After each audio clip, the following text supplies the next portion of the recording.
So Colin says that he is human first AI integration coach who helps professionals build intelligent AI partnership systems that amplify their unique wisdom and expertise without losing their authenticity. And you're based near Liverpool in England. That's right, Colin? Correct, yes. And before we start, so we know that you're not an avatar and you're human, show us something that tells us that you're human. I love that you asked that. It's not the first time I've been asked that question, so I legitimately have to pick this guitar up. Please do. And prove to you that I'm real and the background's real. Okay. Hopefully that's enough of a convincer. And can you tell a joke? Oh, I'm not very good at jokes. No, I might tell a few along the way, but... Okay, great. So we can start. It's all yours now, Colin. Okay, awesome. Thank you so much. Welcome, everybody. It is a pleasure to share this 90 minutes with you guys. And I love to make these sessions as interactive as possible. I like to say, I want you to be leaning forward during the presentation, not leaning back. And so with that, I'm going to encourage you to use the chat in Zoom for anything that comes up as we go. This is a hot topic right now, and it brings with it a lot of questions that are very valid for us as coaches and necessary for us to tackle. So as things are coming up, feel free to drop those questions into the chat. There will be a dedicated Q&A at the end of the session. So there'll be a portion of time where you can ask as many and all questions as you wish. Anything that comes up in the chat, I'll try and keep an eye on it, but you'll find out in a second. I do like to go 100 miles an hour, so I'll be getting into the zone very soon. And I'll do my best to track through the chat as we go. We will revisit that back at the end and just see, work our way through those questions, and then there'll be an open time for Q&A at the end.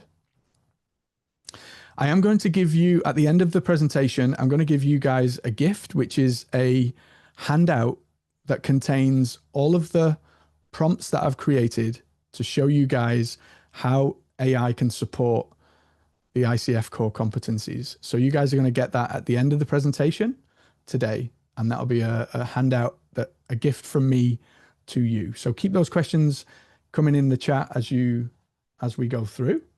And with that, let me get my screen on and we'll get started.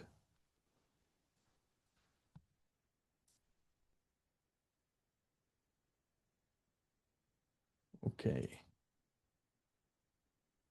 Can I get a thumbs up just to know that you can see my screen? Yes. Beautiful. Thank you so much. Appreciate that. So the idea here today is that we're looking at how this new technology of artificial intelligence can become what I call a thinking partner for us as coaches to amplify our humanity and our ability to show up powerfully for our clients.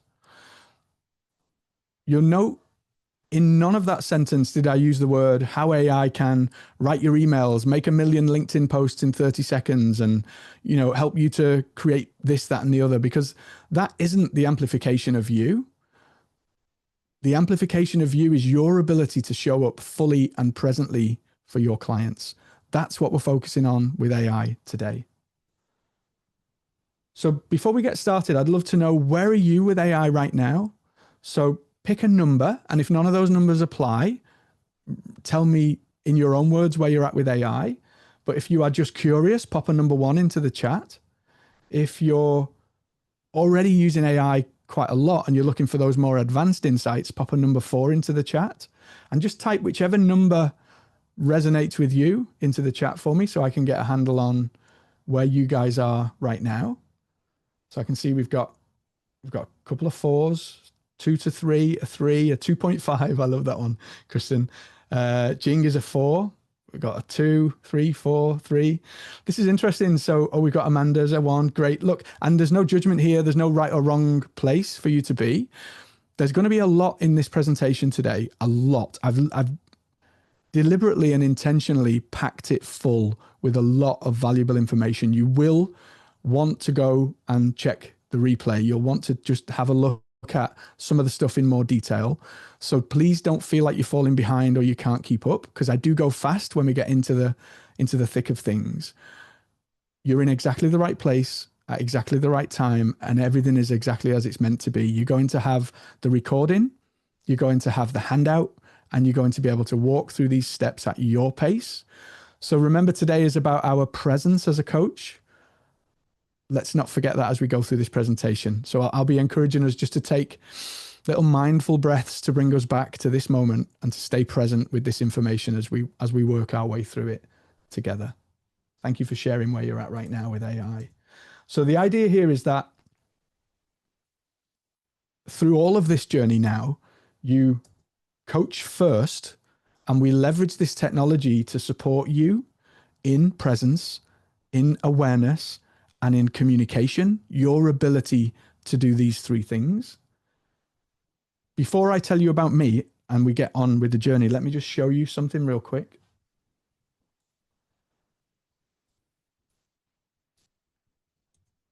So I'm gonna test your, give me a sec. Oh, my Canva's having a funny day here. Give me a second. Let's use this. I'm going to test your coaching ability. I want you to read. This is all of the data that we use today is synthesized. It's case study data. It's not real life client data. Okay, more on that in a second. But I'd love for you just to read Sarah's words here and tell me what you see as a coach. What do you see in Sarah's words? And just share your insights in the chat. What are you seeing in how Sarah's showing up in this coaching session? Stuck. Thank you, Susan.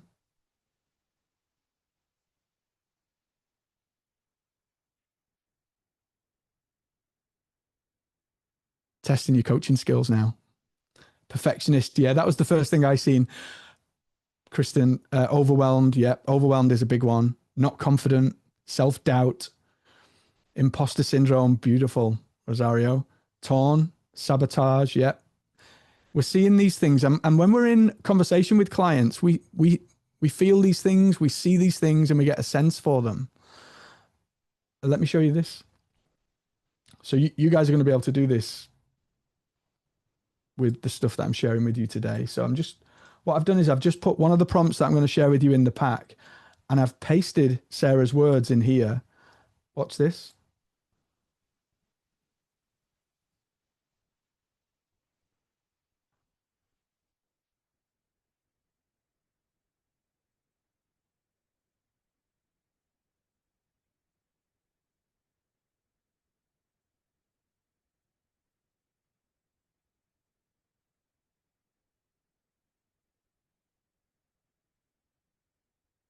Worth and readiness.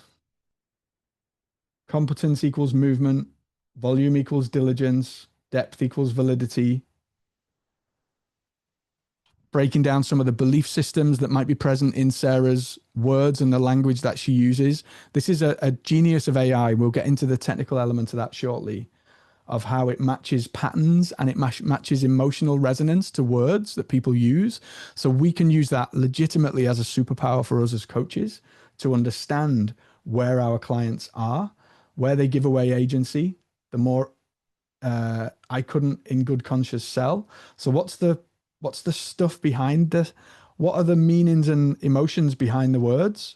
So you can see here that AI in about 10 seconds has delivered some pretty outstanding insights into what could be some of those driving forces behind Sarah's words that she spoke to us in a session. And it just goes on and on and on, right? So I just wanted to show you that real quick. And then we get back to this.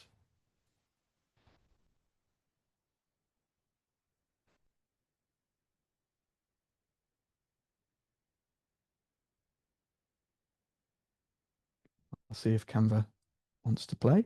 If not, we'll go to the PDF. Okay, I'm gonna abandon Canva and I'm gonna go to this.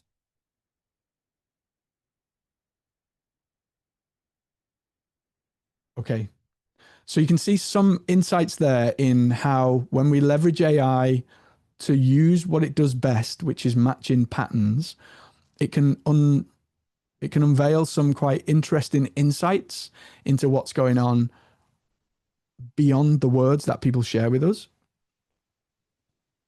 So this is just the beginning, right? I'm going to show you very quickly how AI thinks, because it's not a human being that we're talking to when we talk with AI. We're talking to a non-human intelligence. That's really critical because we need to understand how to communicate with this non-human intelligence. I'm going to share with you what I call the 3 levels of AI partnership. Most people play at level 1, and I'm going to show you guys how we operate at all 3 levels today. We're going to look at the elephant in the room, because let's face it, coaches everywhere are feeling all of the questions. We're going to hit them square on when we get to that point here. And then I'm going to show you your 3 AI superpowers. These are the competencies and how AI can support you in developing those to be a better human, be a better coach, ultimately. So this is me. I am Colin Scotland. I'm an AI integration coach. I live just outside of Liverpool, England. I've lived many different lifetimes in my 51 years on the planet. I have held and played a guitar since as long as I can remember. That's me there. I don't know how old I was there. I forget, but that's me there at age 18 in the second shot. I believe I may have invented the Apple computer. This is my homework from school in 1985 when I invented this, the teleputer, I called it, which was like the old-fashioned TV with the button controls and the wooden cabinet. Anybody old enough to remember things like that? So yeah, I've been fascinated with technology since as long as I can remember. Like literally, I've always been the guy that people would ask about, how do we use this tech? Colin, how do we program the TV, right? I have a master's in marketing. I used to lecture in marketing for the Chartered Institute in the UK, Chartered Institute of Marketing. And I started a PhD in the psychology of biobehavior. I didn't complete it because I got distracted with entrepreneurship, building a business that I'd built successfully to multiple 7 figures in revenue, and it collapsed in 2013. I lost everything that I owned in the world. So I've been on, when I say I've lived many lifetimes in my 51 years, like genuinely I have. When I turned 50, I achieved my black belt in Brazilian Jiu-Jitsu. I've been a martial artist for all of my adult life. And in 2011, I founded a school in the UK, and I ran a high school, which is one of the best performing secondary schools in the UK to this day. So, yeah, like I say, lived many lives in my time on the planet. And in November 2022, by that time, I'd spent 12 years as a marketing coach, teaching coaches how to build a business out of their coaching practice. And I experienced ChatGPT, and my jaw dropped to the floor. And I knew in that moment that we were facing a inflection point in humanity. I knew that in that moment, everything was going to change. And in November 2022, I made that decision at that point to go all in on AI, because I knew it was going to change the world. And I wanted to be a voice for how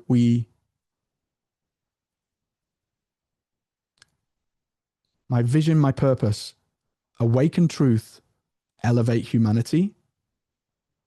So being in service of others is something that's really special to me. And being in service in a way that inspires other people, it's the reason I get out of bed every day, right? I knew then, because I'm a marketer, and I hate marketing, actually, by the way. I see lots of marketing, but make money, buy this, sell that. And as a coach, that's not what drives me. What drives me is the change I see in other people when their eyes light up and they see life differently and they show up differently as a result.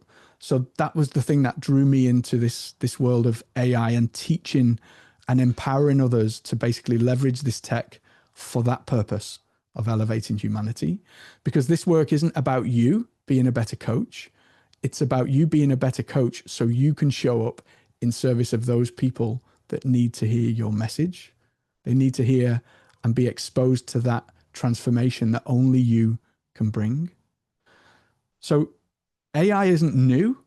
I experienced it in 2022, but Alan Turing in 1936 actually coined this phrase of the universal machine. It's It actually became a area of study in 1956 when the term artificial intelligence was first used, and it's been in existence for a long time. The reason everything's changed in November 2022 is because we're now in the age of what's called generative AI, and that word generative is the key. So it means that when we type, you seen what I did in the initial demo there, right? I typed words into ChatGPT and it generated brand new words back at me. That's the magic, the black box of generative AI, in that it can now create new words based on what we put into it. That's what we're going to dive into today. I'm not going to go into the architecture of AI. One, because it's boring, but also because it doesn't serve you. It doesn't serve you. What will serve you is understanding what I'm going to show you right now. And it's very visual and it's very simple to grasp, regardless of where you are on the spectrum of AI right now in your journey. The three words that you need to understand are tokenization, which are the words that you give to the AI. Non-human intelligence, remember, non-human, not a human. Help me to doesn't work, right? So the words that you give it, it breaks the words down into words, letters, phrases, groups of words, sentences, and then it uses something called semantic vectors to give those words and that instruction a meaning. It indexes every word that you use. And then when it gives you output, it has something called temperature, which controls how wild and free or very conservative the outputs are. So if we know that, we can influence the output in how we put our words in to the AI. Let me show you what I mean. So I did this in Nano Banana, which is Gemini's image generating tool. And I just put the word astronaut, and that was the image that it gave me. So it's interpreted the word astronaut and it's given us this image. And then I asked for horse, and you can see the resulting image when I use the word horse. And then I put astronaut on a horse. And if we were in conversation over coffee, we wouldn't really pay any attention to whether I use the word on or the word a in my sentence to you. Same as you wouldn't use that. You wouldn't pay any attention to that if Sarah, our client, was using the word on or the word a. It matters to AI.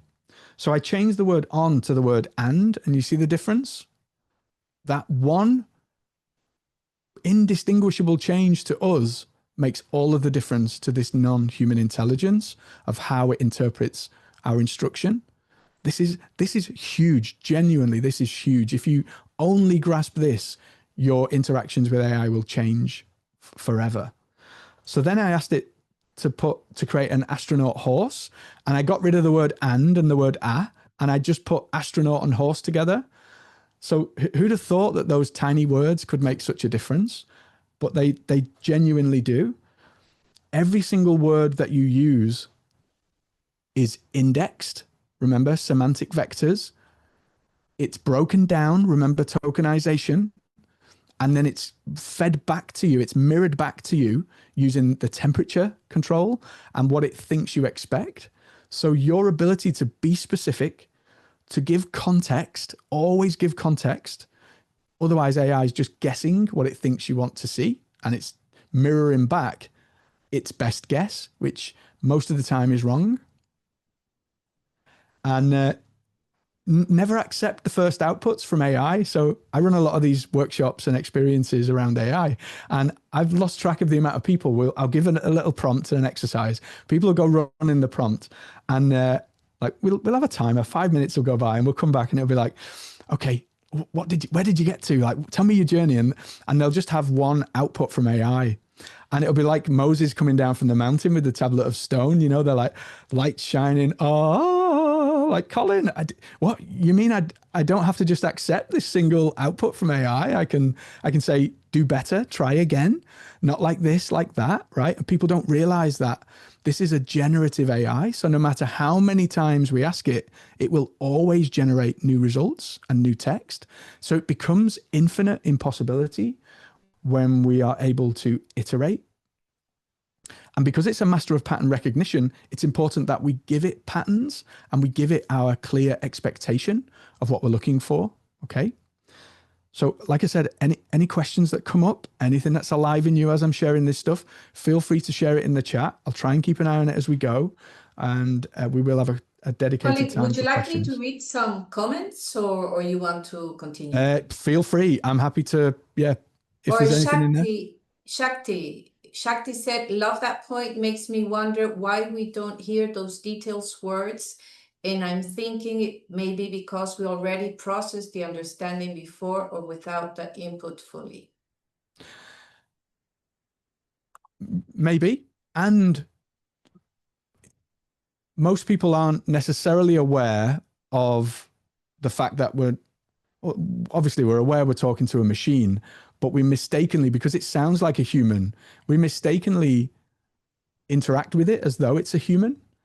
Oh man, I've lost track of how many conversations I've had with AI over these last few years now. But the whole idea here is always, and it plays into the presence capacity, remember? So our ability to just be present before we type into anything into AI, and then from that place type what we actually want. Because AI is let me get, hold on, I'm jumping ahead now. But AI is a mirror, so whatever we give it, it will mirror back. If we show up just wanting, oh, help me this, help me with that, it will give you that back. And by default, it loves you, so it will always say, wow, that's amazing. Like, oh, Claudia, yes, you're the best in the world. Like, yeah, absolutely. And it's sycophantic by default. That's that part of that temperature control and the way that it's architected. So we need to know those things and we need to have awareness of those things in order to bypass that and use it for our benefit and use it to our advantage in that sense. So another phrase, I'll drop a few different tips and ways that I leverage AI and how the top 1% leverage AI as we go through the presentation. One of them is to obviously to never accept that first output. So to always ask the AI and challenge the AI to do better. But just speaking to that sycophantic nature of AI by default is to say, act as a critical friend. So in education, I ran a school. I was involved in education for a long time. The word critical friend is used for the body called Ofsted in the UK that inspects schools and ranks them. And Ofsted is referred to as a critical friend of the school. So it's critical, but it's also supportive. And so that phrase, critical friend, I've been getting some amazing results from AI by using that, by asking it to be a critical friend. Remember the example pattern, give context, be specific. These are those things in practice of how you actually achieve that. So if I was to ask you what thinking partner means to you in one word, what comes up? Please share that in the chat.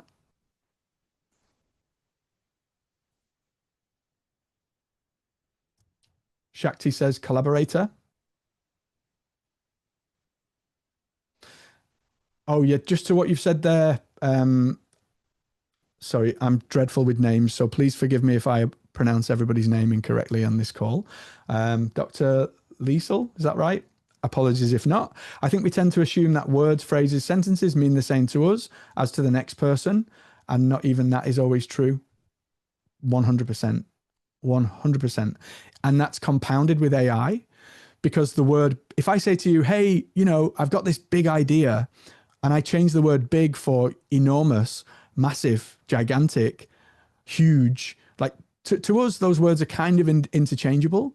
But to AI, because of those semantic vectors, the way that it indexes meaning to words, they're all completely different and they will all create slightly different outputs in what it brings back. So 100%.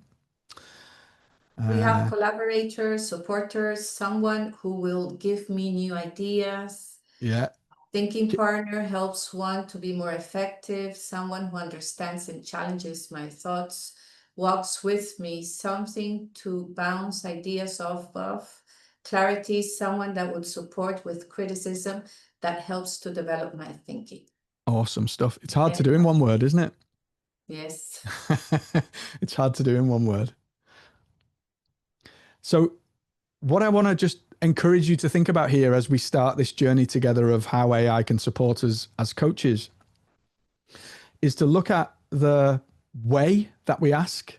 And instead of saying to AI, hey, write me an email, make me a blog post, create a LinkedIn thing for me, right?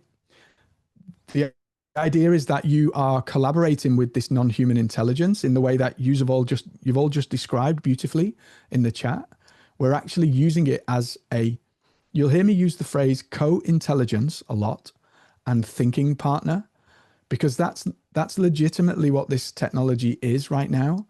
It's something that allows us to increase our capacity to think, to be creative, to be productive, and to essentially do more. And that starts with us, with our presence, with how we approach the AI, because it's very clever at understanding our emotional state, just like it was very clever at understanding Sarah's emotional state. And so it will mirror back to us what it thinks we expect. So it means that the way we show up dictates how the AI responds. It makes a massive difference. Our presence makes a massive difference in the outputs. Massive, huge, enormous, gigantic. Like there's another example of how those different word changes might make a difference in outputs, right? So rather than having AI be a reflection of us, I'm encouraging us to take a journey where we think about AI as a thinking partner. This is looking at patterns. We're going to get into that in a sec. Challenging your assumptions. We are all human. None of us, we don't know what we don't know. That goes for us. That goes for our clients. We all live in this very narrow field of consciousness. More on that in a sec. And we have this gift in AI now to be able to both challenge what we see and believe, and to help us to expand what we see and believe as a thinking partner. And when we embrace AI in the way that I'm suggesting here, it becomes an amplifier of our voice, because we're using it from a human first perspective. So I would never say to AI, write me a LinkedIn post. What I would do is I would fire up AI. In fact, let me just show you so you see. I would fire up AI and I would, let me bring it back.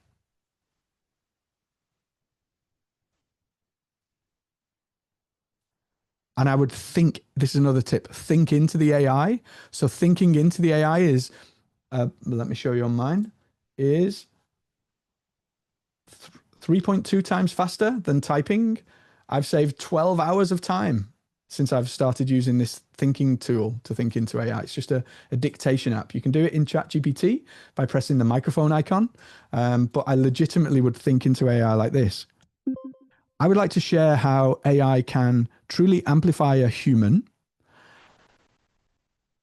not replace, focusing on how the AI is the amplifying mechanism, not the thing that just gives me something back.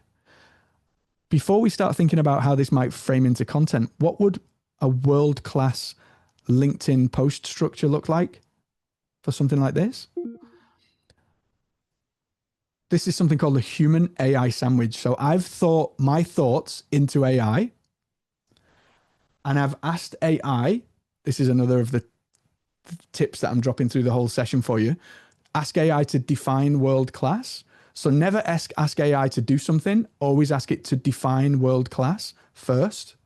So what I've done here is I've shared a kernel of an idea of what I want to get out into the world.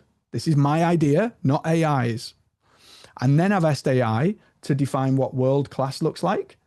A world-class LinkedIn post will have an opening frame, the core distinction, the embodied example. I don't need to know what these things are, neither do you. It's irrelevant, right? What you're doing is has anybody here been bowling, like 10-pin bowling? When my kids were young, we used to go to the local bowling centre quite a lot. And my son, God love him, he's not the best bowler in the world. And the ball would always end up down the aisle. You know, the gutters, in the gutters, like rolling down. So we put them guardrails up, those barriers that come up when you're bowling, and the ball just like bounces off one, bounces off the other, but it always hits a pin at the end, right? Even if it's going at like a micro speed like this. What we're doing here by asking AI to define world class is you're putting those guardrails up, those bumpers, and you're asking AI, you're giving AI guardrails, you're giving AI focus, because it's trained on the corpus of information of all of humanity. Imagine the biggest library in the world with all the books that you could ever imagine. When you give AI an instruction, it doesn't know which books to draw from, it guesses. So if we can tell it which books to draw from, what does a world-class LinkedIn post look like? It's now getting the social media book out, and it's creating a framework based on that social media book. It's something called mixture of experts. So unless we tell AI, I want a psychological expert, I want a leadership coach expert, it doesn't know, it guesses, and it gets it wrong most of the time. You may have heard the phrase hallucination. So AI hallucinates a lot. It makes things up, less than it did when I first started using it, but it still does it. So the more, again, I'm iterating and reiterating the importance of our understanding that we're interacting with a non-human intelligence here. So now that I've defined world class, at this point, I would have the AI create a world-class LinkedIn post. Perfect. Can you use this framework to output a world-class LinkedIn post, speaking my voice, using my direct, no fluff.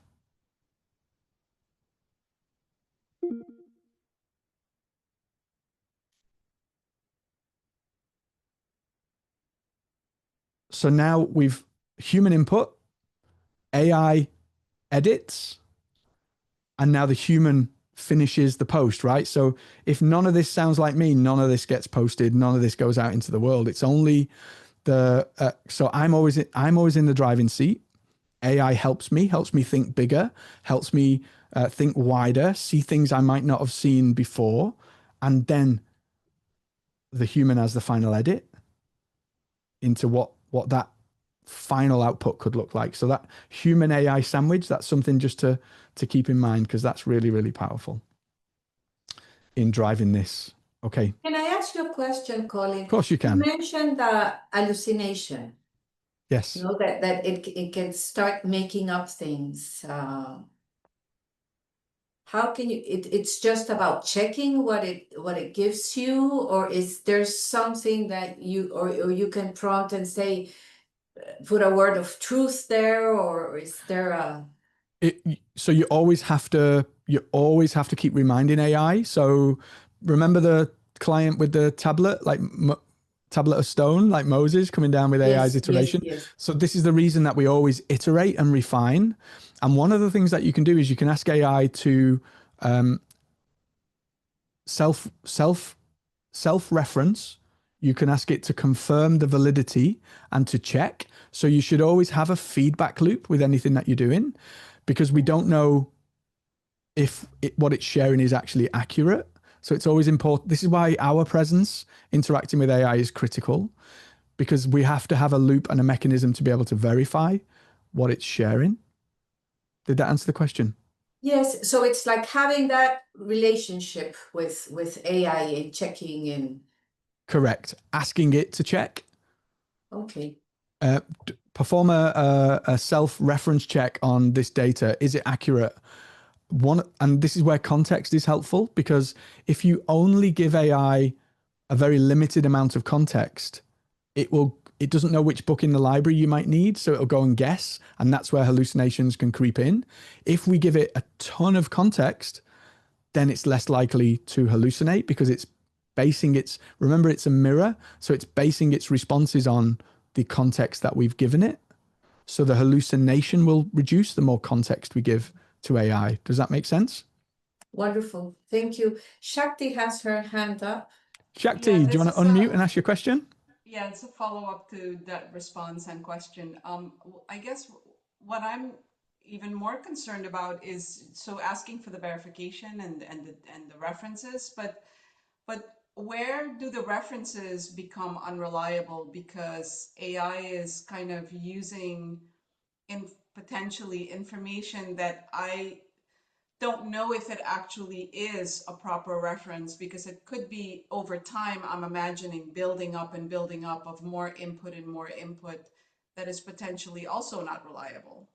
So where do we, I don't know, is that a valid concern? Because maybe I'm just making this up in my head. No, every concern that you have is valid, 100%. So it is a valid concern.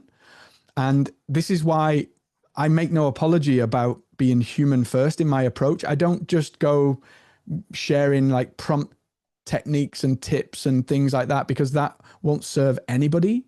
What will serve you is your ability, Shakti, to interrogate the AI and to validate and sense check and ensure that those outputs are accurate, especially if you're using its outputs in your professional work.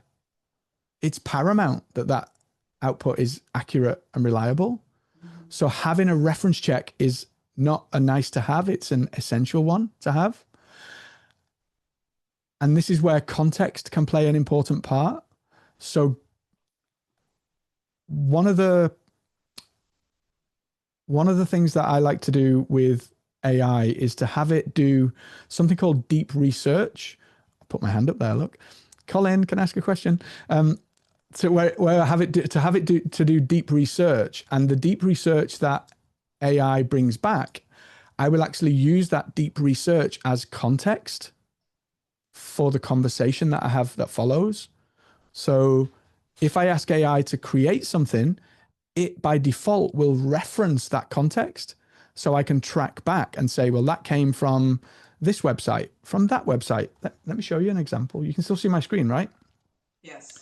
So one of the things I did for this presentation that you guys are seeing today is I downloaded the ICF Core Competencies PDF document, and I downloaded, where's it gone?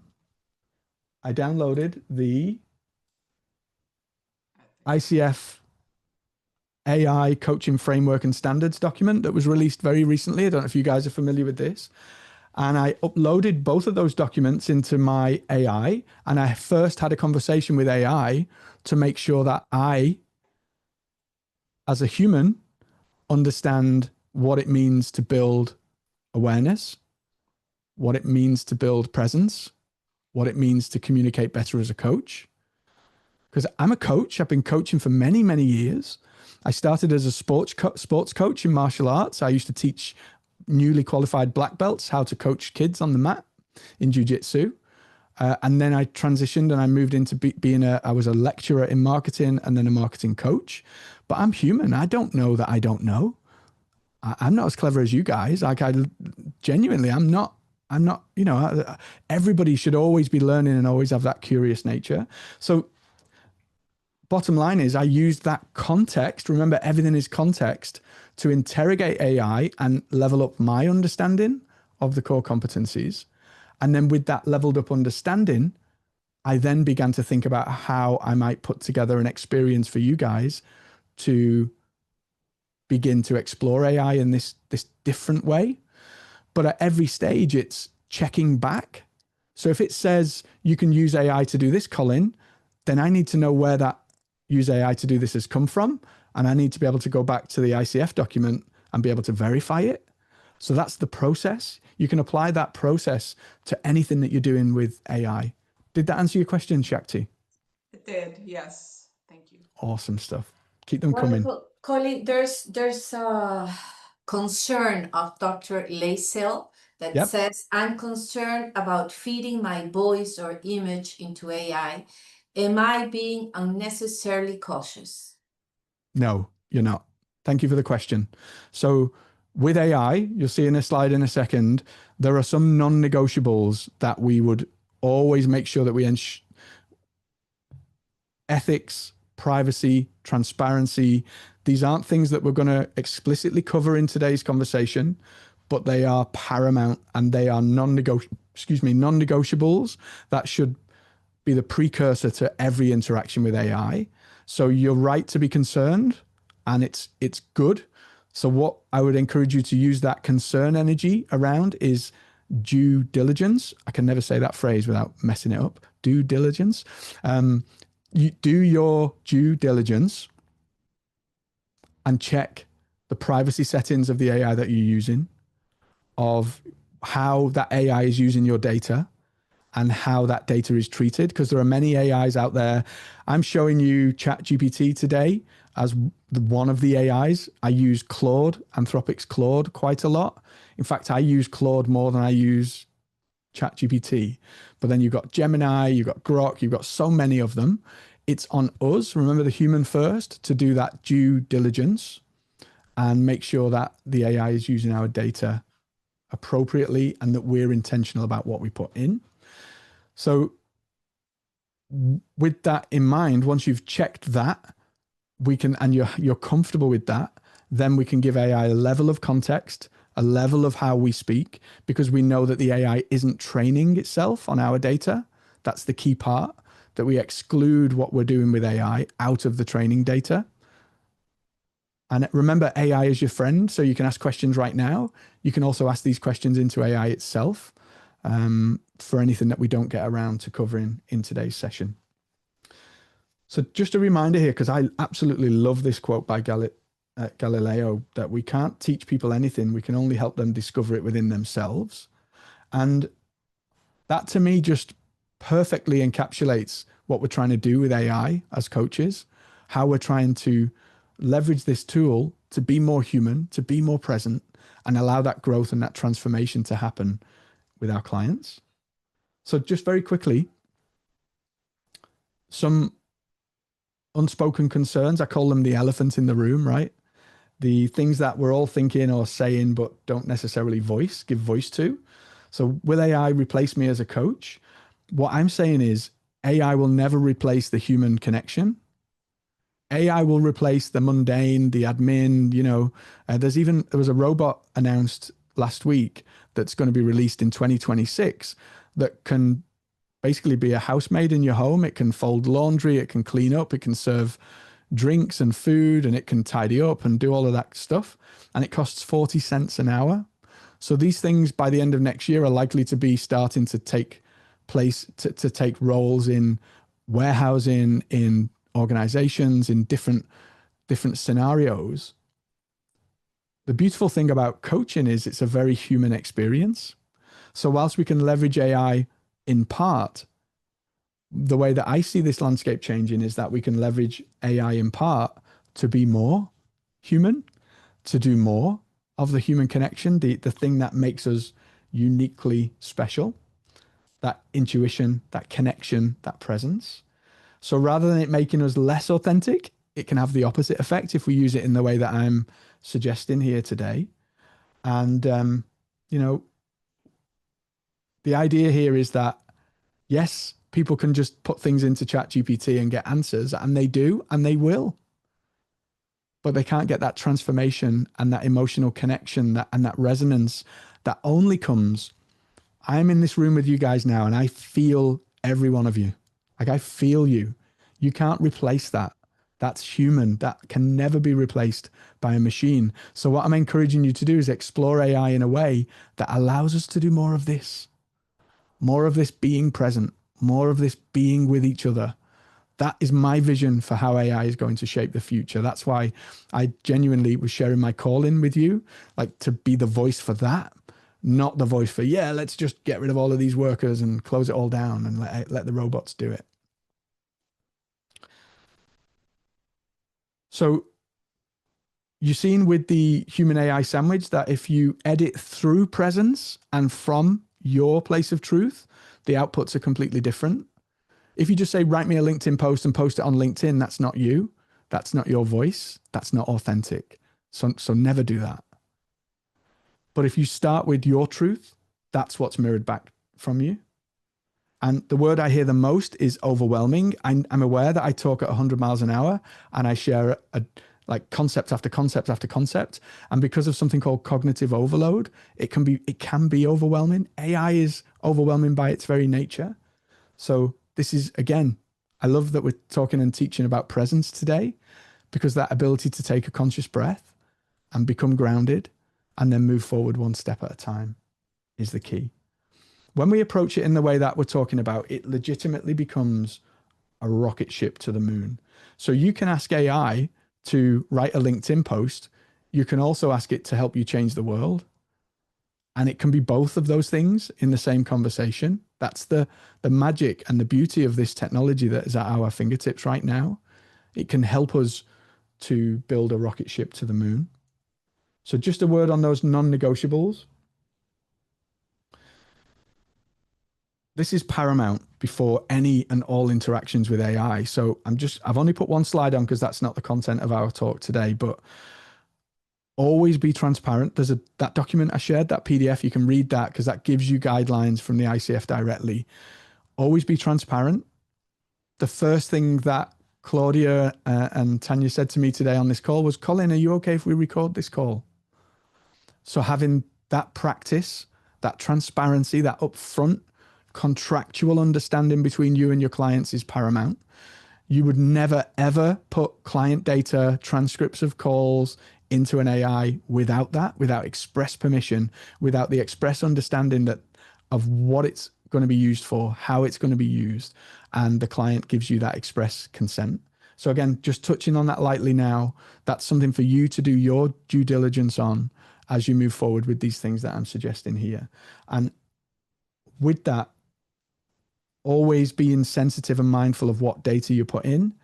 So Dr. Liesel mentioned about the voice, unnecessary. You say, is it unnecessary to be cautious like that? No, always be cautious like that. Always have that cautious air about you. And that way, then you're never going to unknowingly expose data that you shouldn't.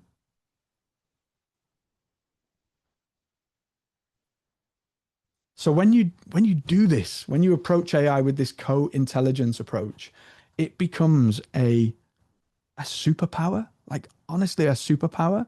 People will say of my clients, they'll say, whoa, Joanna, it's like there's 10 of you. How are you like doing what you're doing? And it's no secret. It's just the approach of how the capacity is increased by the way the technology is being used. I showed you that before, but essentially this was the basis, the context that I used to put today's presentation together. You can access those documents on the ICF website. These are the 8 core competencies down the left-hand side.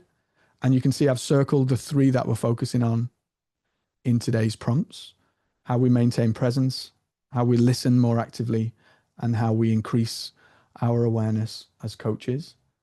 And so I just wrote here how what I'm showing you today can support that and how AI can support that journey. So don't worry if you can't read that. It's all good. I created a framework. I'm a big fan of the Eisenhower matrix. Don't know if you guys are familiar with that, but it's a productivity tool that allows you to prioritize what we're doing. And a derivative of that is this S3 framework that I've created. So everything that we're doing as a coach right now, there'll be things that we're doing that are unnecessary, that are burdensome, that don't deliver transformation. And my vision for AI for you is that you can stop doing non-essential work and AI can help with that. You can systematize the repetitive parts of your role. And then you can succeed by doubling down on the areas where you are most successful and most transformative. So the way that AI does that is by essentially freeing up mental load for you, by allowing you to track patterns and see things that you maybe couldn't have seen before. And you'll feel like you've got superpowers because you have insights that weren't there before. So your ability to see levels up. It can handle a lot of automation, documentation, analysis, all kinds of good stuff, freeing you to double down on the bit that matters most, the bit we've just been talking about, the human part, the bit that allows you to be present, just like we are with each other right now, and to deliver that transformation, that magical transformation that only happens in that coaching relationship where you're holding space for that human being in front of you. So I'm not going to go into this, but it comes from a process I've created. This is in a book I'm writing right now called The 4 Capacities of Human First Integration. And it's our ability to be more present, for our understanding and ability to recognize patterns, for our production capacity to increase, So this is why people say, Joanna, there's 10 of you, or Colin, like, how do you get so much done in so little time? And whenever I message you, you're always walking your dog or at the gym or doing jujitsu. What's going on? And it's because of having this partnership of AI that drives that. So as I mentioned, any questions that come up, feel free to drop them into the chat. I'm just going to go into the 3 superpowers, as I call them now. Colin, I think you have us mesmerized that people are paying attention, that they're not. So all good, all good. There will be a questions section at the end, and yes. There is a lot of content I've packed in today's presentation, as I mentioned to you. So I'm deliberately trying to just get through a ton of stuff so that you can visit, revisit, and experiment with some of the things that we're talking about here today. Because the reality is, you're not going to go from a 1 to a 3 in that levels of AI partnership in an instant. It's going to take steps, and it's going to take integration. Just like transformation doesn't happen in an instant in a coaching call. It takes time. It takes a process. So first one, how do we reduce your cognitive load? So if you aren't present with your clients, it's going to be really difficult for you. You know, if I'm here now with you guys and I'm thinking, I've got to pick my dog up from the groomers, I've not sent an email to such and such, and I'm waiting on this from that client, I'm waiting on that from that client, and all of that stuff spinning around in my head, that's taking up mental capacity for me. And so that's actually what's reducing my ability to be present with you right now.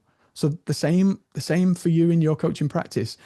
You know, 10 minutes before the roof starts leaking, somebody's banging on your door, there's like kids are screaming, needing attention. I don't know what it might be, but there's all manner of things that happen. Life happens, right? Buddha says that between enlightenment, chopping wood, fetching water, like literally that's the story of all of our lives. So our ability to be more present is critical, especially when it matters to that person that needs that presence from us as the coach. So I've created a prompt that helps you to declutter. Let me show you this in action. I pre-ran the prompts because sometimes when I do this, AI tends to, like, my chat GPT will break or something like that. So I've pre-ran the prompts, and I just want to show you the pre-ran prompt here so that you can see it. We are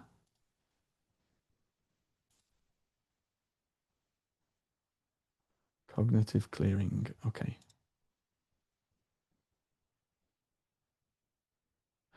So you'll see here I've put into AI. You're going to get this as a handout, by the way, at the end of the session. So you can go through, this is the handout document, and you can just copy and paste these prompts that I'm using today and use them for your own experimentation with AI. Once you've done your due diligence and you've opted out of the privacy settings to make sure that AI is not being trained on your data, and you always anonymize client data and you never put anything sensitive, all of those caveats that we've just been talking about earlier.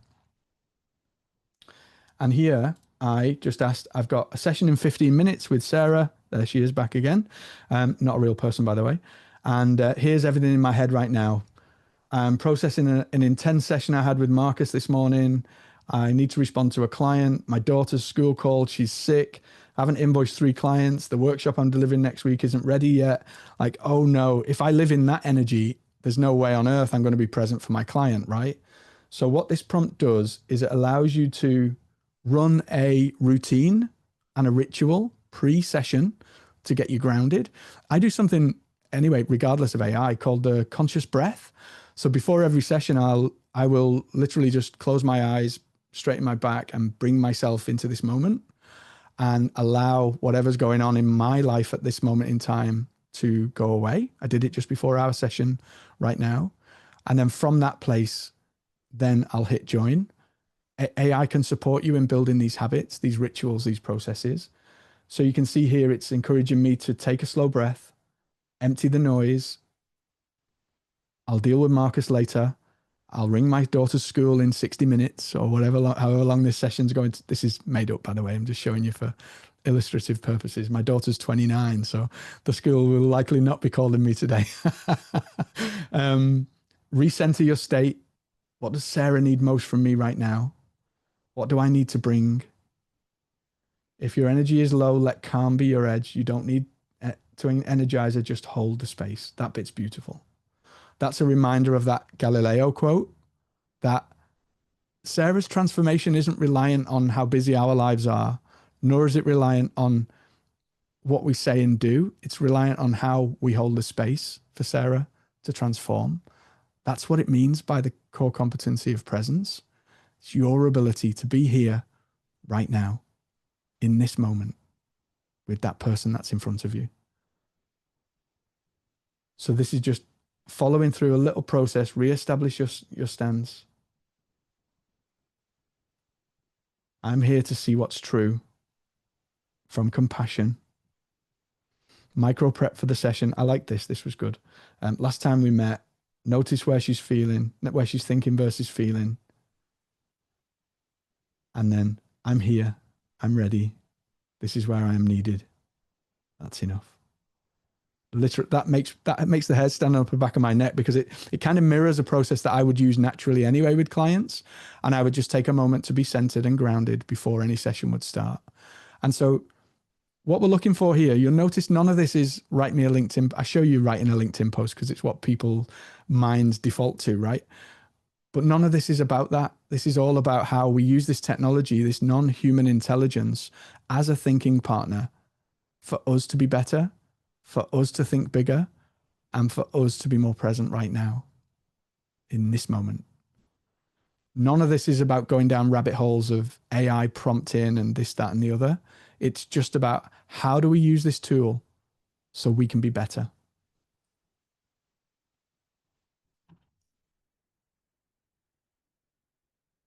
So I've got 6 of these. Are you strapped in? Because it's going to get hectic. We likely won't get through all 6. I'm going to show you a few of them, but you've got them all to play with and experiment with. We clear our clutter. And then the other thing we can do is free ourselves from what happens afterwards.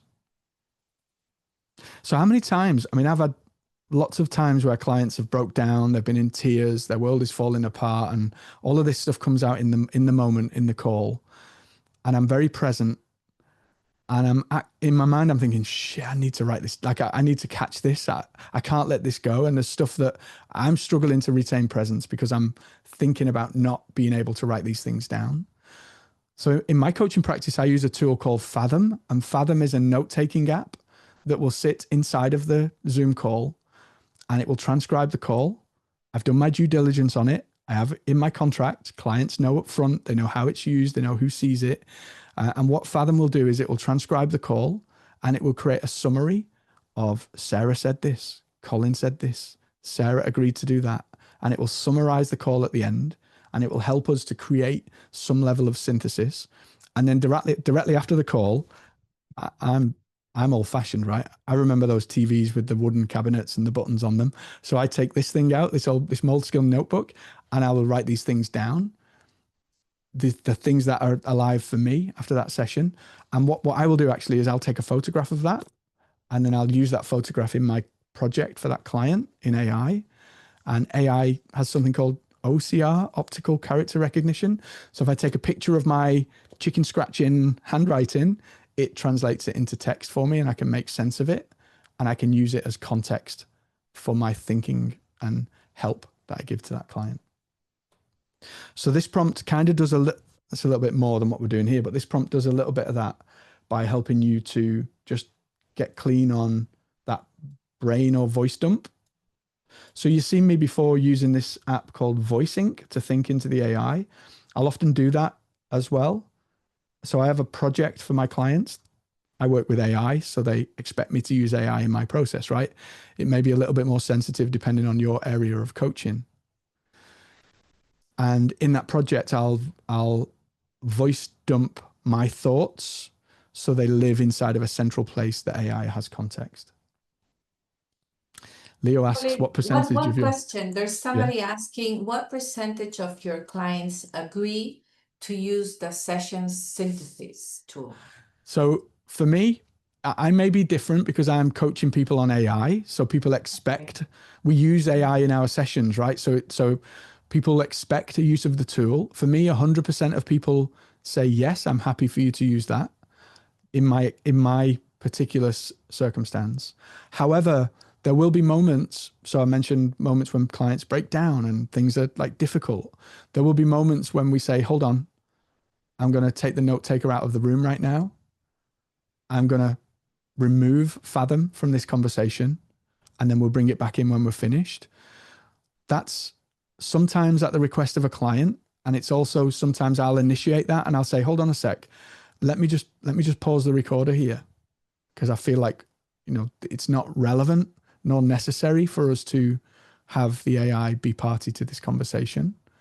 That's the human presence element for you. That's your discernment, your intuition, your judgment.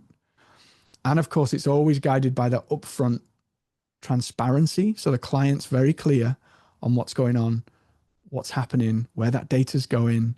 Fathom.video is the software I use to do that. There are others, otter.ai. There are many of these things that you can use to transcribe client notes, but you must do your due diligence and know that that tool is okay for you to use. There are ethical frameworks around what you can and can't do as a coach and what you can and can't do with client data. So do your due diligence on that. Okay. Alexandra says, how do you handle data protection? Where do you store those recordings and make sure that there are no leaks in your systems? That's part of the due diligence process, Alexandra. So there is a process and a framework for how you treat client data, how you contract your clients, how you engage with a client, and how that data is handled on an ongoing basis and after the engagement's completed. There are frameworks and guidances around that. And so part of when I mentioned due diligence, is to essentially check how and where, actually, let me show you real quick, to check how and where that tool fits into your due diligence framework. Watch this.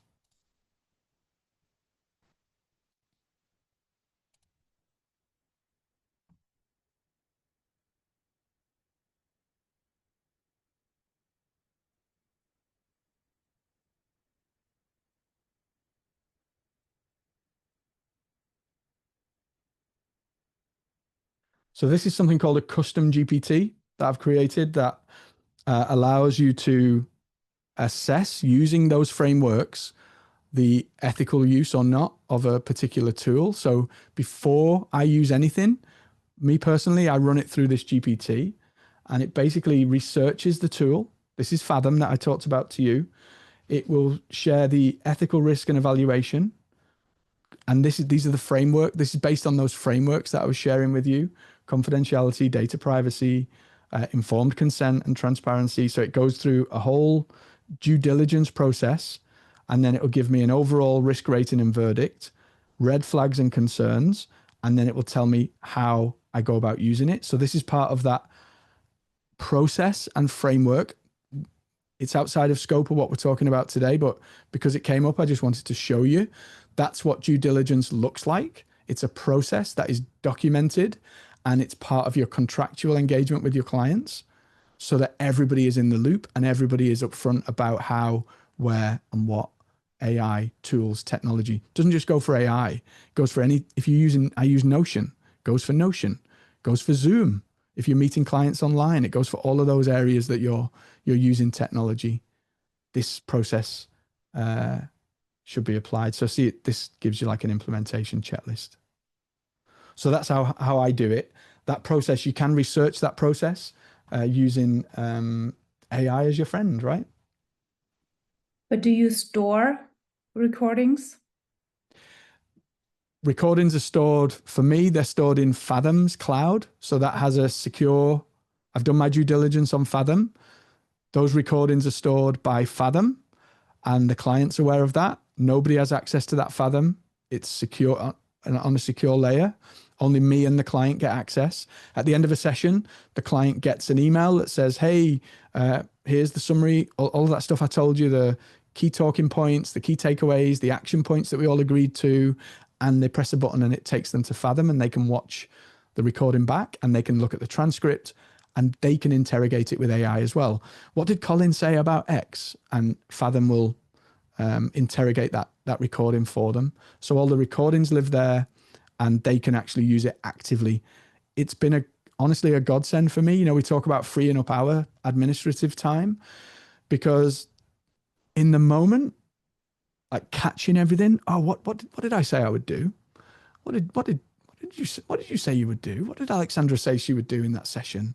This does all of that for you. So it helps to reduce that cognitive load and allows you to be more present. Okay. Hopefully that answered the question. Yes, thank you. You're welcome. So session synthesis, I'm not going to run this prompt in the interest of time, because time is flying by very fast. And I'm going to move into the second superpower, which is the amplified listening. This was the prompt I put up at the very start of the conversation with Sarah's words. So where Sarah's feeling that you guys picked it up beautifully. Procrastination, imposter syndrome, all of that good stuff that you dropped into the chat there. AI can just take that to that next level. Yes, stuck, perfectionist, Kristen, overwhelmed, Susan, not confident, Christiana, not confident, self-doubt. That can happen like to the power of X when we use AI in that process, providing we've done our due diligence. And I keep harping on about this non-negotiable ethical privacy concerns, but it's very real, and it's so important that that's done appropriately. So both session analysis, like I just showed you with Sarah's prompt, and also linking things together like multi-session pattern recognition. So that brain dump that I do in my Moleskine, and then I take a photograph and I upload it to my Claude project for that client, or the voice notes I take when I'm walking my dog that get transcribed and dropped into that Claude project, they essentially fuel something like this. I've been working with Jennifer for 3 months. Here are summaries from our last 5 sessions. So voice note, you don't need to read it. It's just voice notes from session 1, voice notes from session 2, session 3, 4, and 5. And now you can see here it's looking at, you're seeing Jen shift roles, but not yet identity. Here's a structured read of what's really happening and how you might frame the next session. So what this is doing is starting to identify for us this part of the iceberg that sits underneath, that whole consciousness concept of 5% of our being is conscious, 95% of it is unconscious, limiting beliefs, all of that conditioning and all of that stuff that lives underneath the surface.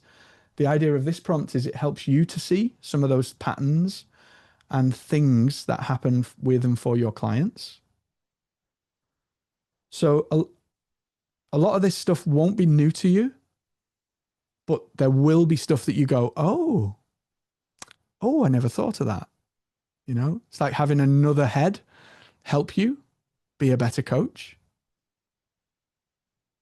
So you can see here it's going on, it's breaking down a lot of the stuff, possible next session focus. It's created a coaching arc that I could potentially use in my next session. Some potential homeworks I can use for Jennifer. As an educator, I'm obsessed with experience. So that there's a reason I show you some of these prompts and then I give you the handout at the end, because my goal for you is that you'll go and experience these things for yourself, because it's in the experiencing that your life will change, not in listening to me for 90 minutes. Like, with the best will in the world, like you lose attention, we drift away, our brain goes elsewhere. Did I leave the kettle on? Did I shut the back door? All of that stuff that we talked about earlier.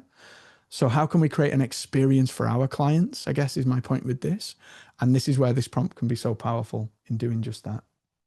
Colin, just a reminder, we have 17 minutes. Thank you so much. I appreciate that. And I need it, because I'm flying through so much good stuff here. Okay, so pattern recognition, you'll see there are 6 of these things. Language pattern analysis. This is the one I ran with you at the very beginning of the call. This is how we basically pasted Sarah's words that you guys were reading on the slide into this section of the prompt. If you can't read it, don't worry, you're going to get access to it later so that you can digest it and explore it at your own pace. And then I just want to touch on this before we move into questions, which is the collaborative awareness piece. This to me is the summation of everything we're talking about today. And I want to show you this. This is a game that I used to play on the computer. But I grew up in Liverpool. My dad was a market trader, like street markets, right?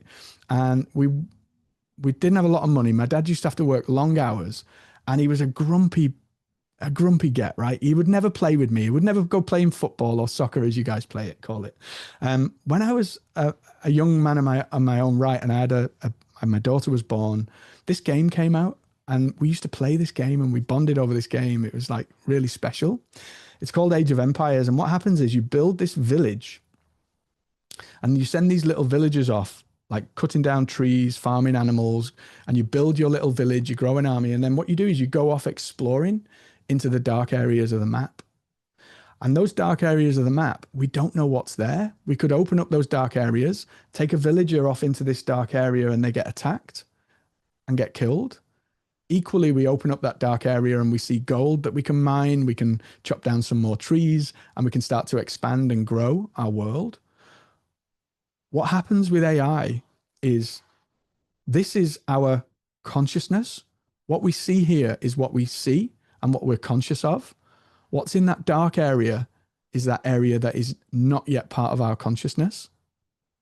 So with AI, we can march off into that black area of the map, and we can reveal more of that consciousness. As we march into that map, we'll see that it's not dark and mysterious like it looks right now. It's just more map. It's just more field, trees. Yeah, there might be some armies wanting to attack us. There might be danger in that. But for the most part, it's just about an expansion of what we're aware of, because we don't know that we don't know. We're all very limited in that view of the world that we have. Regardless of how intellectual, how clever, how experienced we are, we all have those limitations of awareness. So the way that I'm encouraging you to use and adopt AI is one of increasing that awareness, of building that vision, and being able to see things that we couldn't see before, being able to see around corners. AI can help you to see those things that you didn't see. Another one of those tips, this one is massive. What is the hidden and non-obvious? What is the hidden and non-obvious?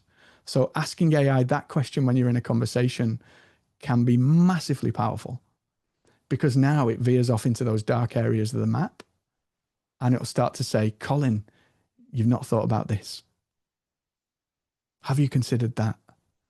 And now all of a sudden my map is widening, and I'm becoming more aware, more conscious of what's going on for me. And then as a consequence, how I bring that to my clients. It's huge. So there are 2 prompts I've created here.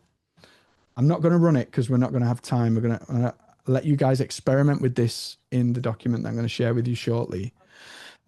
This one will basically help you to highlight things that are going on for you as an individual, your blind spots, what you're not seeing. And then the least expensive one you could get is $246. Sorry, say that again. I think it was an accident. Oh, oh, Polly, I thought it was a question. Oh, good. So this one is going to show you your blind spots, those dark areas of the map where we don't see what's there right now. And then the next one is going to allow you to ask better questions. So one of the things I do is to, with my client's permission, anonymize the data, use the client transcripts, and assess my performance in a coaching call. What questions did I ask? What are the hidden and non-obvious? There's that phrase, right? What are the hidden and non-obvious? What am I missing? What questions should I have asked? Where did I cut the client off? How could I communicate more clearly? How can I hold space? I'm I'm a recovering people pleaser, right? And so I always default to helper, rescuer, saver. I know how you can fix that. Let me fix that. Let me help you. Let me help you. Right. So part of my journey as a coach is being able to not do that and to lean into Galileo. That's why I like Galileo's quote, and to lean into that holding space place and allowing that person in front of me to transform. And there's a place for helping. There's a place for serving. But there's a bigger place for presence and holding of space. That really, in my experience, they've been the most impactful coaches in my life. Those that actually say very little, but communicate so much in that space, in that silence. So just answer yes or no in the chat. What we've been talking about today, if you could get a handle on some of this stuff and start embracing and using this in your coaching practice, would it help? Would it be useful? It's not a marketing question. It's a genuine question. Like, would you be a better coach if you could do this? I'm not going to sell you anything. I'm just asking a question based on what we've shared, because I don't want you to just take this information and go, that's great, let me go make a coffee and forget about it. I want you to take this information and go and experiment with it for yourself. Feel, see, and experience these differences in your life, because remember, it's not about you. It's about those people that need to hear from you. And the better you are at being more present, more aware, better at communicating, the better that experience is going to be for your clients. This makes me better in other ways too. Susan says, I'd be curious to know what that is. Absolutely. Yes, definitely. Cool. Thank you for sharing that. Oh, yes. Colin. Love that. I love that. So my ask of you right now is, what will you take away from this? And more importantly, what will you do with it? So information without action is just like a complete waste of your time. How will you take this forward right now? What will you do? What action will you take? How will you begin your experimentation from wherever you are right now? 1, 2, 3, or 4. What will you do with it right now? Make a commitment in the chat. Because if you make a commitment in the chat, I know as an educator that you're more likely to see it through because you've made a public declaration of it. So if you feel comfortable, just share in the chat what you will do with this information.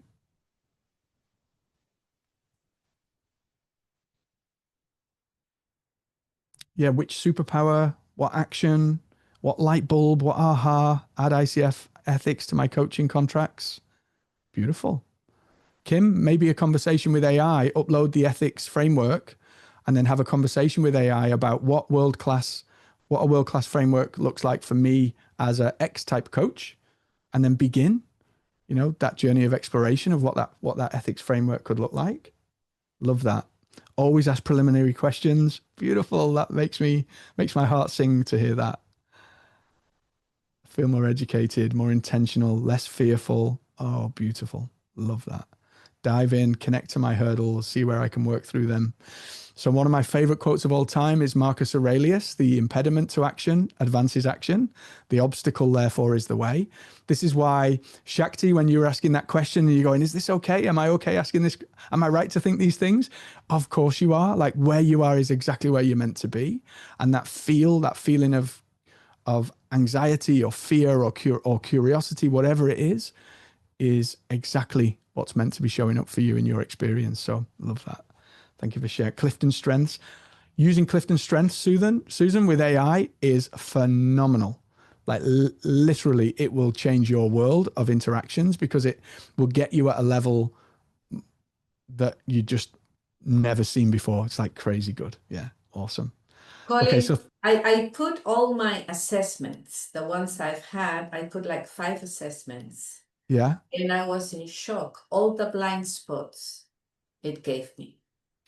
This is that map expanding for you, that Age of Empires map expanding. Yes. That's exactly what we're talking about here. That's how you level up that core competency, no end. So your capacity of awareness will just like increase no end. It's crazy good. And it put everything in perspective. There was something that made me extremely uncomfortable and I didn't understand until I started asking questions. Putting like different vertical development, the assessments, some cards and Mal Briggs all together.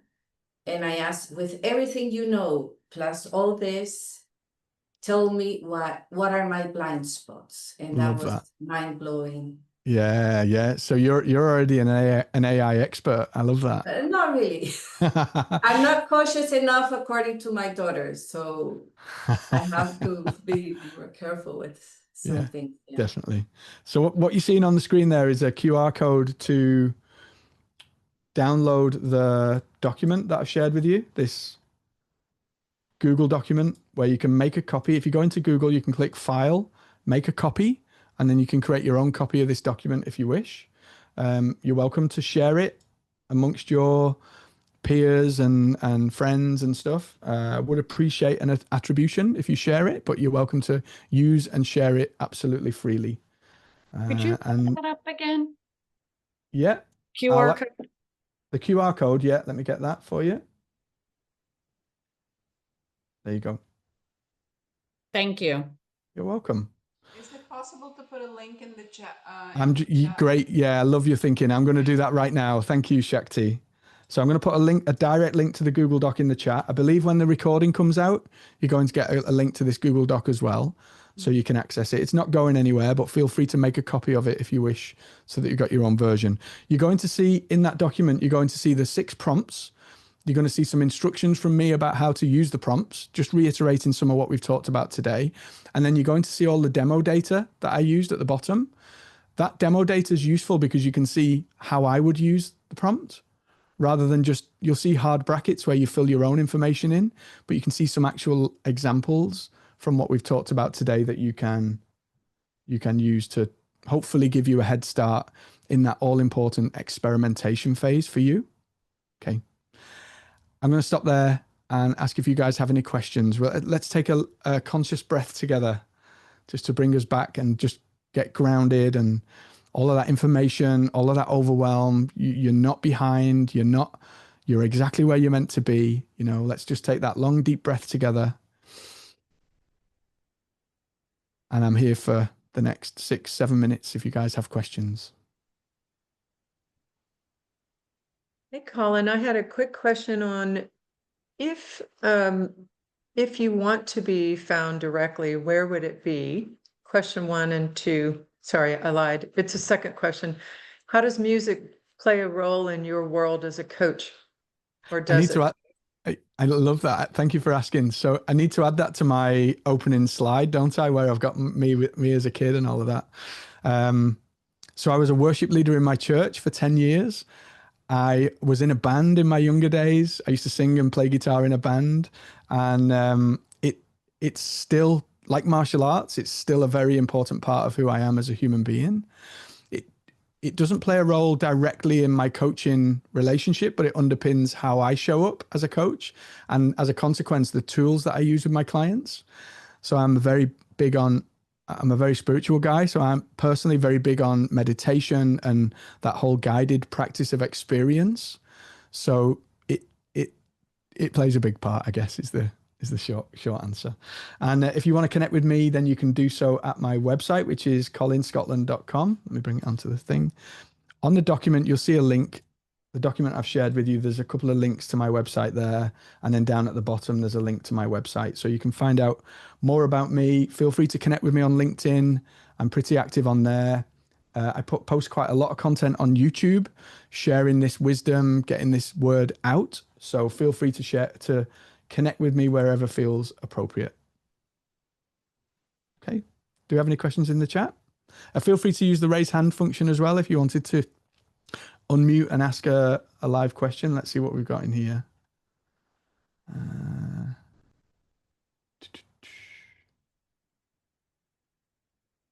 Data protection, we handle that. Let's see. Some really cool commitments in there. That's awesome.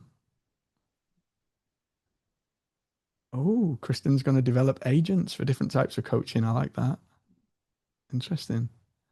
Ethical concerns with AI in general, but I'm working to keep an open mind about it. And I do see the utility, Amanda says. So yeah, I think, again, that piece that I kind of veered off on, looking at ethics and guardrails and transparency and all of that, that warrants a a session of its own because it's so important and so critical, and it's tied in to the amygdala response that we all get when anything new comes into our experience. It's like, oh, whoa, is it going to kill me? Like, is it dangerous? So we have an initial fear response. It's tied into that. So yeah, do that work on that. Beautiful. We've got a feedback form dropped into the chat there. So Yes. the And can I share the QR yes, for the of course. feedback? And we're gonna share the responses later with you.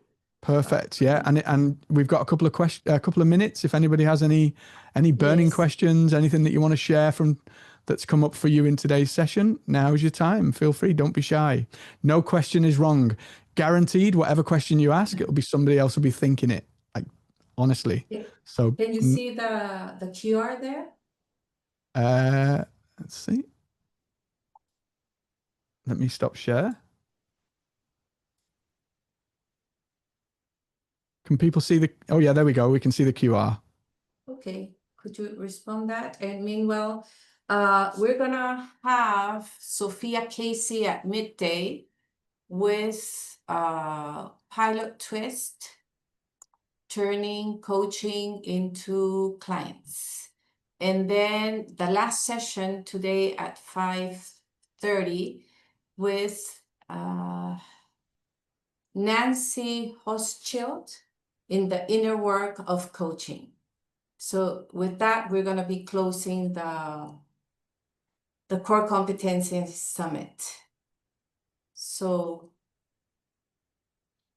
thank you. Any last questions for Colin? I think you've left us mesmerized and thinking. I think I've stunned everybody. Everybody's speechless, right?